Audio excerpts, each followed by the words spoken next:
Исәнмесез, каләмдәш дуслар. Бүгенге дәресебезне эпик әдәбиятының төзелеш принципларын ачыклауга багышлыйбыз. Әйе, шундый принципларда бар. Ничек кенә идея гүзәл булмасын, күркәм булмасын, ничек кенә тема кызык булмасын, ничек кенә мотивлар уңышлы табылмасын. Әгәр дә әсәрнең төзелеш принциплары буталган булса, яки ул камил булмаса, бик зәгыйф булса, әлбәттә әсәр үзенең максатына ирешә алмый. Әсәр укучыга барып җитә алмый һәм әсәрнең язмышы да, аның гомере дә озын булмый. Менә шуңа күрә бүгенге әдәбиятта төзелеш, әсәрнең структурасы, төзелеше, аны без инде бер сүз белән композициясе зур роль уйный әдәбиятның уңышында, әсәрнең уңышында.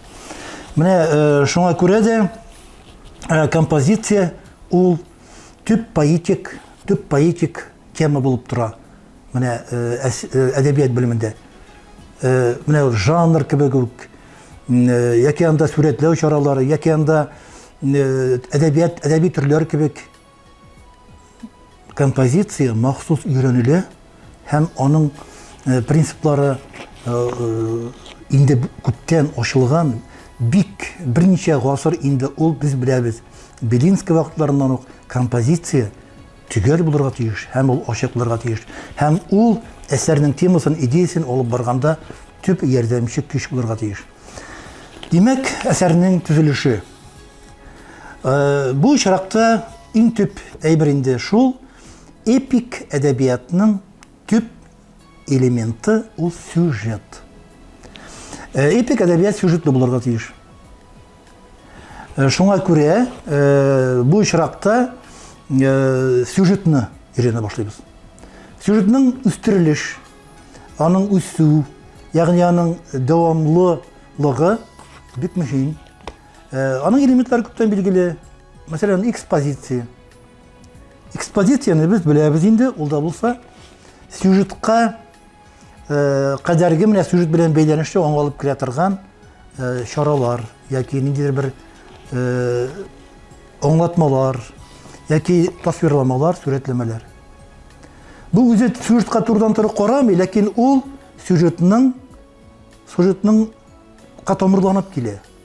Аның барыбер бер башлангычын тәшкил итә, чөнки менә экспозиция булмаса, без геройны да тулысынча күз алдына китерә алмыйбыз, андагы хәлләрне дә, андагы атмосфераны, мөхитне дә. Шуңа күрә ул бик мөһим. Әйтик, менә экспозициядан соң, әлбәттә, әле экспозицияның алдарак та килүче бер элементы бар композицияның, ул пролог. Менә пролог инде сюжетка кагылышы юк.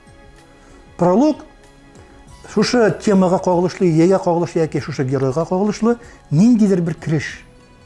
Әсәрнең бер киреш моменты. Чөнки прологны алып куюдан бик әсәр үзгәрмәй. Ләкин ул бик мөһим, аныклык, ачыклык кертергә мөмкин. Ситуацияга менә шушы әсәрнең язмышына, тормышына, геройның тормышына, язмышына мөһим булырга мөмкин. Менә шушы, димәк, пролог, димәк, экспозиция, onlar инде менә чын сюжет башлана. Төенләнеш. Ягъни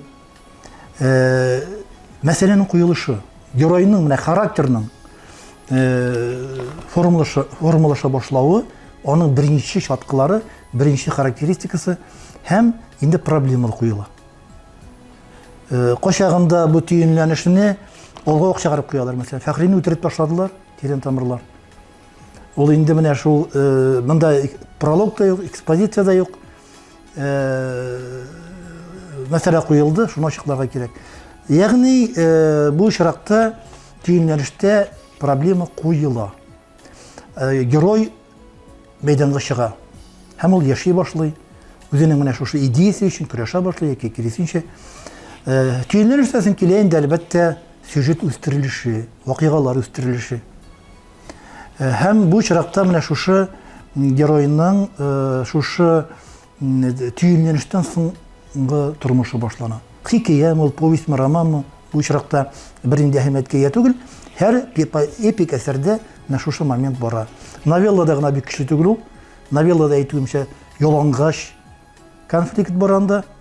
Ләкин анда да элементлары ниндер бер эпизодлары бар төйенләнешнең. Менә шуңа күрә төйенләнеш бар, ул бик озын да булырга мөмкин, бик кыска булырга мөмкин, берничә вакыйга булырга мөмкин. Менә шушы вакыйга элементлары. Һәм ул төйенләнеш шушы үстерелеш кульминациягә алып бара. Ягъни билгеле бер хәлиткеч моментка алып бара. Әйтик, менә мәхәббәт өчпочмагында иш геройның бер мәхәббәт тирәсендә иш герой бар бит инде, бер-берсен яраталар, икенчесе. Менә шушы өчпочмак ике почмакка әйләнү моменты булырга тиеш. Һәм шуңа шушы моментка этәргеч бер вакыйгамы, бер хәлме булырга тиеш. Һәм шишелеш башлана. Ягъни өчпочмакның ике почмакка манда, дүрт почмакка манда яки өч почмакка аерыммы әйләнеш моменты башлана. Инде без biraz көлебрәк тә сөйлим, чөнки мәхәббәттән бик көләргә дә ярамый. Ләкин мәхәббәт почмагы ул бик зур проблема, бик зур төйенләнеш. Менә шуңа күрә шишелеш башлана һәм ахырда инде әлбәттә анда пролог китә, эпилог китә. Эпилог китә, ул инде әсәрнең алда пролог булса, алда ахырда аңлатып китә. Эпилог та пролог та булмауы да бар. Кочагын өзеп кенә куялар авторлар. Ләкин әйтүемчә, мин мәсәлән үзем пролог өчен бик борчылмыйм, ләкин эпилог еш кына кирәк була. Мин үзем яратам эпилогны, чөнки автор үзенең фикерен белдереп куя, позициясен белдереп куя. Эпик әсәрләрдә автор позициясе бик мөһим. Новелладан кала дип әйтегендә. Чөнки автор үзе бер герой рәвешен үти башлый, чөнки лирик герой, ул хикәйләүче, ул автор, яки анда фикерен белдерүче, позициясен белдерүче кеше, ул укучыга ярдәм итә. Шушы вакыйганы аңларга һәм хакыйкатькә ирешүгә. Бик кирәк әйбер, чөнки безнең татарның эпик әсәрләре бик катлаулы була гадәттә, тематика ягыннан да, проблематика ягыннан да. Шуңа күрә еш кына автор кирәк була. Яки лирик герой кирәк була инде. Менә шушындыйрак әйберләр. Демәк, сюжет бүтән кануннары белән хәрәкәт итә. Бу оештыру элементы буларак карала. Инде композицияның типлары турында. Композиция бик күп типларга ия. Төрлечә оештырып була менә шушы композицияны. Мәсәлән, излекле туры композиция була. Ягъни менә бер вакыйга бара, яки вакыйгалар тизмәсе бара, бу инде излекле туры композиция. Аны инде руслар линейная композиция диләр. Бер линия буенча бара. Икенче композиция тибы көзгүле композиция. Монда әсәр башындагы вакыйга әсәр ахырында көзгү принцибы белән кабатланып бирелә, көчәйтелеп бирелә. Әйтик, менә классик аның бер мисалы Лев Толстойның Анна Каренина әсәре. Әсәр башында кемдер поезд астында калып үлә икән, әсәр ахырында әлбәттә Анна Каренина поезд астына ташланырга тиеш була. Менә бу композиция, менә көзгүле композиция шагылып ахырда кабатлана, тагын да драматик, трагик бер рәвештә. Менә бу инде көзгүле композиция дип атала.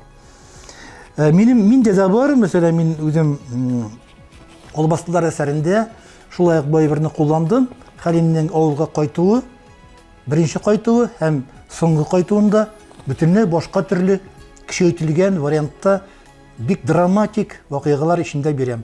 Хәлим урманнан авылга кайта, Хәлим урманнан авылга кайта. Икесе ике төрле кайту, ләкин алар бер көзгедәге чагылыш. Һәм икенче тип буҗралы композиция. Буҗралы композициядә автор укучыны әсәр барышында, әсәр башланып киткән ноктага, шушы урынга кабат алып кайта. Ягъни менә бер әсәр башланып китә икән, тагын кабат алып кайта.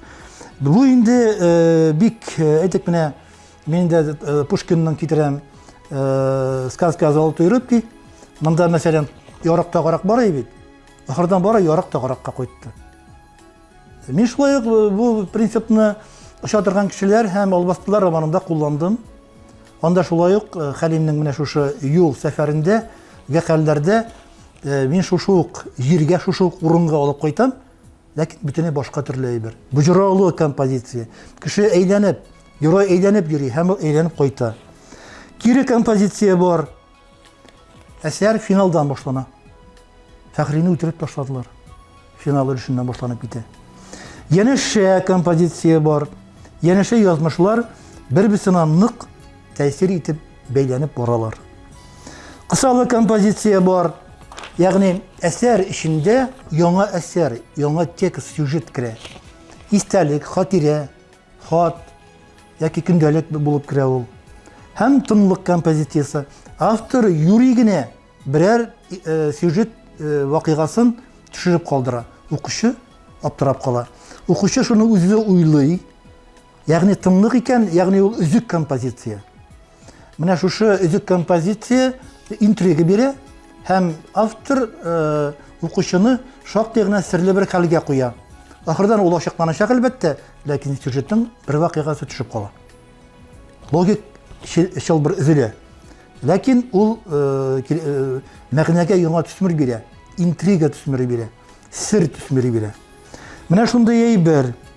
Әлбәттә композицияга сюжеттан кала әле тасвирламалар, сурәтләмәләр керә, пейзаж, биналарны, тирә-якны тасвирлаулар керә. Авторның чигенешләре, лирик чигенешләре керә, истәлекләр керә. Менә композицияның әле сюжеттан башка да шундыйрак ярдәмчел элементлары бар икән. Аннары әсәрне төзегәндә катнаша торган тагын бер әйбер бар, әйтим инде ансын. Сөйләм дигән әйбер бар. Ул инде стильгә карый. Проза әсәрләрендә, шәшмә әсәрләрдә өч стиль кулланыла нигездә. Сөйләм стиле, автор сөйли, хикәяли, яки тасвирлау стиле, тасвирлау манерасы, ягъни тасвирлый. Просто сөйләп, хикәяләми, сурәтләп бара. Һәм булырга мөмкин фикер сөреше, ягъни фикер йөртү. Монда инде үзенең фикерен бирә. Бу интеллектуаль шәшмә әдәбият була. Әсәрнең проза жанрын әлбәттә ішке теле, ішке ритмикасы, ішке хасиятләре дә бар. Алар әлбәттә шулай ук сезнең тарафтан өйрәнелергә тиеш. Чөнки шәшмә әсәренең организмы бик катлаулы аның. Бу очракта без иң төп элементларын гына атап киттек. Рәхмәт, исән сау булыгыз.